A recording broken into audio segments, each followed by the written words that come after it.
The सड़कनामा की video देखने के लिए हमारे चैनल को सब्सक्राइब कीजिए और बेल आइकन को प्रेस कीजिए। किसान का जो मुद्दा था उसमें भाव की बात थी, चाहे धान का हो, चाहे गन्ने का हो, चाहे पॉपुलर का हो, चाहे बाकी फसलों का न्यूनतम समर्थन मूल्य में बढ़ोतरी हो, वो तो नाकाफी थी। मगर अब तो सरकारी खरीद पे भी ग्रहण लगाने के लिए 3 काले कानून सरकार लेके आई, जिसका सबसे बड़ा प्रभाव हरियाणा पंजाब के किसान को पे सबसे बड़ा प्रभाव पड़ेगा। तो लोगों ने इन 3 काले कानूनों को भी रिजेक्ट करने का काम इस चुनाव में किया। तो दूसरा हमारा मुद्दा, ये किसान के जो 3 कानून, इसको भी लेके हमने कहा कि अगर ये कानून गलत है तो आप हमारा साथ दो, अगर ये कानून सही है तो आप चाहे भले प्रदेश सरकार का साथ दो। और हमारे स्पष्ट उस कानूनों को लेकर हमारे स्पष्ट स्टैंड है, हम निजी खरीद के खिलाफ नहीं है। निजी खरीद हो मगर मंडी व्यवस्था में हो और एमएसपी या एमएसपी के ऊपर हो। सरकार चौथा कानून लाए, जैसे कि हुड्डा सरकार ने 2007 में एपीएमसी एक्ट में कॉन्ट्रैक्ट फार्मिंग रूल्स बनाए थे 2007 में, और अब पंजाब ने उसी कानून को पंजाब ने पारित किया है कि अदानी अंबानी को निजी कोई खरीदा करने को आती है कंपनी, हमें ये सुनिश्चित कैसे करें कि वो एमएसपी या एमएसपी के ऊपर, और उससे अगर नीचे खरीदती है तो उसकी सजा का प्रावधान और प्रतिबंध हो ऐसी खरीद पे, ताकि शोषण ना हो, ना किसान का ना ग्राहक का। तो इस मुद्दे पे लोगों ने हमारा साथ दिया, सरकार के स्टैंड को।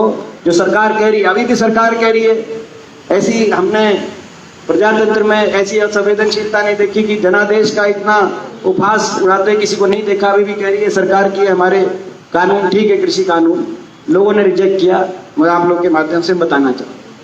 तीसरा है मुद्दा नौजवान की बेरोजगारी। देश में सबसे ज्यादा बेरोजगारी, पहले मैं उस बात का जिक्र कर चुका हूँ। लगातार हर महीने हरियाणा में सबसे ज्यादा बेरोजगारी का हरियाणा का आंकड़ा आता है।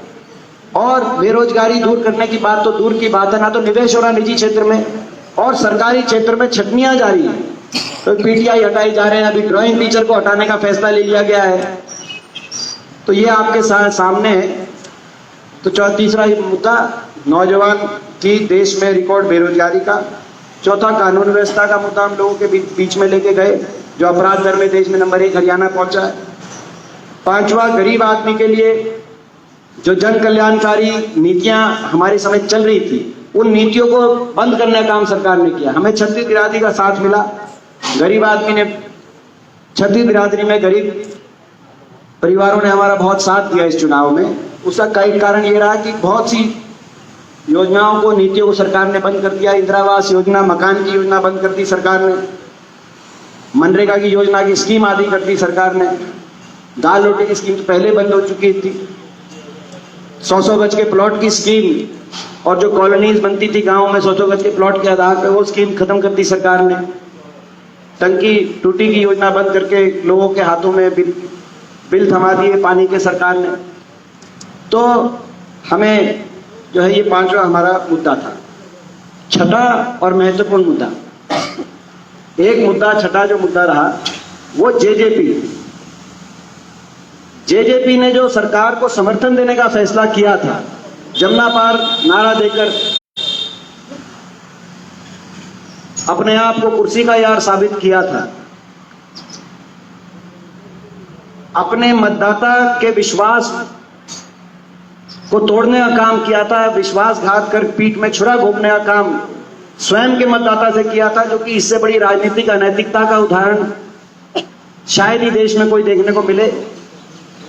हमने लोगों को कहा कि अगर जेजेपी ने सही समर्थन दिया है भाजपा को तो आप उनके पक्ष में वोट दें, और अगर गलत दिया है तो हमारे पक्ष में वोट दें। ये गठबंधन अगर नैतिक है तो आप सरकार को दें, और ये गठबंधन अगर अनैतिकता के आधार पे स्थापित किया गया है कि वोट किसी और नाम से ली गई और सपोर्ट किसी और को जाके चंडीगढ़ में रातों रात सौदे और डील करके दिए गए, तो आप हमारा साथ दें। क्योंकि राजनीति में नैतिकता अनैतिकता की भी बड़ी लड़ाई है।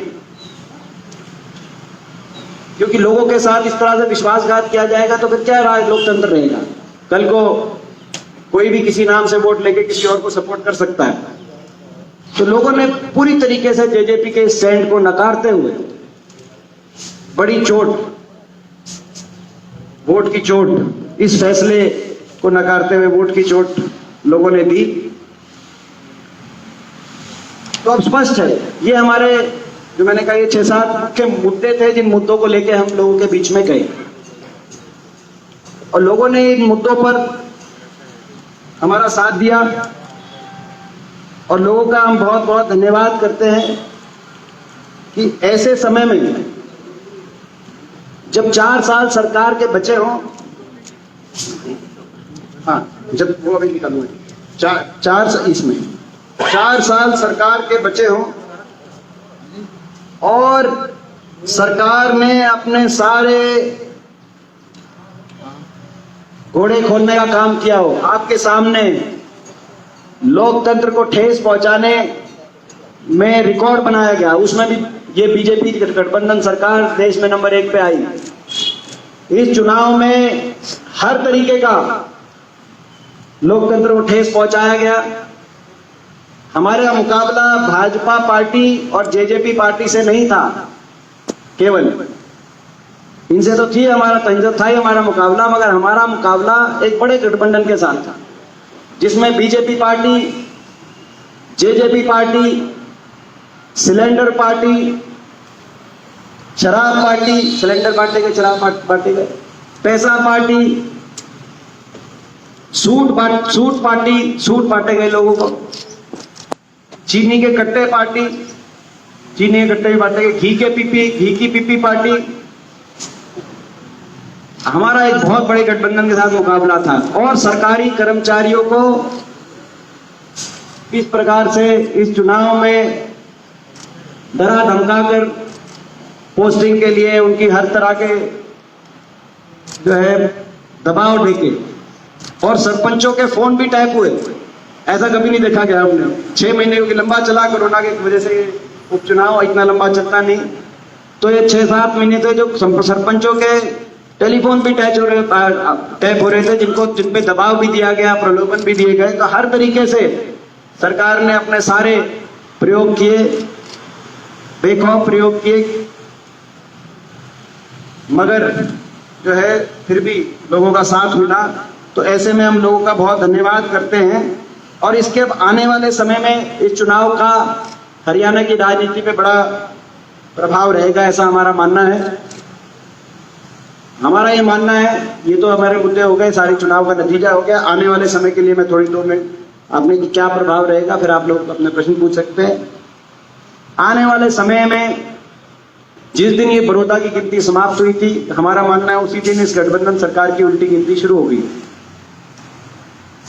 कल हम जब शपथ समारोह से बाहर निकल रहे थे तो आपके कुछ साथी पूछ रहे थे कि भाई आप कह रहे थे कि सरकार हिलेगी, सरकार कैसे हिलेगी, पूछा था। तो वो सरकार ऐसे हिलेगी कि आपने देखा होगा कि इस गठबंधन में अविश्वास की दरार नतीजे के साथ ही आ गई, और वो कैसी दरार है मैं बताता हूं आपको। एक दरार तो है बीजेपी की और जेजेपी की। मुख्यमंत्री जी का क्या बयान है कि जेजेपी की वोट उनको ट्रांसफर नहीं हुई, तो अविश्वास की दरार। तो जिस गठबंधन में अविश्वास जिस की दरार आ जाए, जिस इमारत में, जिस दीवार में दरारें आ जाएं, सरकारी नियम है, सरकारों ने बनाया है कि अगर किसी इमारत में, किसी सरकारी इमारत में दरार आ जाए तो असुरक्षित घोषित हो जाती है, यानी कभी भी गिर सकती है। कोई घटनाक्रम हो जाए तो वो इमारतें गिर जाती हैं। तो ये इसमें भी अब अविश्वास की ऐसी दरार आ गई कि असुरक्षित गठबंधन ये घोषित हो चुका है। जेजेपी का क्या स्टैंड है इस बारे में हम पूछना चाहते हैं। क्या मुख्यमंत्री जी की बात सही है कि उनकी कोई वोट उनको ट्रांसफर नहीं हुई? क्या जेजेपी के नेता इस बात से सहमत हैं? दूसरा वो अविश्वास, एक तो अविश्वास की दरार आपस में इनके आ गई। दूसरा अविश्वास, ये आपने पहले कभी उदाहरण नहीं देखा होगा। चुनाव के अंतिम दौर में एक तो भाजपा को जजपा पे विश्वास नहीं है, मगर भाजपा के उम्मीदवार को भाजपा की सरकार पर ही विश्वास नहीं रहा। चुनाव के आखिरी 4 दिन, आखिरी 5 दिन पूरे बड़ौदा विधानसभा क्षेत्र के अंदर ये होल्डिंग लगाए गए। इन होल्डिंग्स में जो बड़ौदा गए थे वो सारे देख के हंस रहे हैं, कुछ आपके साथी बड़ौदा भी गए थे। इन होल्डिंग्स में जो इनके उम्मीदवार थे उन्होंने मोदी जी, नड्डा जी, दुष्यंत जी, धनखड़ जी, निशान सिंह जी, खट्टर साहब की फोटो ही नहीं लगाई। ये आखिरी दौर की बात है, आखिरी हफ्ते की बात है, और पूरे बड़ौदा के हर गांव, हर चौक में ये होल्डिंग लगाए गए। तो यानी कि वो समझ गए थे कि सरकार को लेकर लोगों का क्या रुख है, सरकार से अपने आप को अलग दिखाने की कवायद। उपचुनाव में कोई उम्मीदवार जो सरकारी सत्ता दल का उम्मीदवार हो वो मुख्यमंत्री जी की फोटो ही हटा दे, तो ये अविश्वास इनके उम्मीदवार ने अपनी सरकार के मुखिया के प्रति व्यक्त कर दिया। तो आप अंदाजा लगा सकते हैं कि जिस सरकार के जो सत्ता दल हो उनके उपचुनाव में 4 साल सरकार के बच्चे हुए, 4 साल, और उनके उम्मीदवार का विश्वास उनके मुखिया पे ना हो, उनके चेहरे पे ना हो, तो ये केवल जनता ने अविश्वास नहीं व्यक्त किया, केवल भाजपा ने जजपा पे अविश्वास व्यक्त नहीं किया, इनके उम्मीदवार ने भी इन पे ये अविश्वास व्यक्त किया है। मुख्यमंत्री जी ने एक और बात कहा कि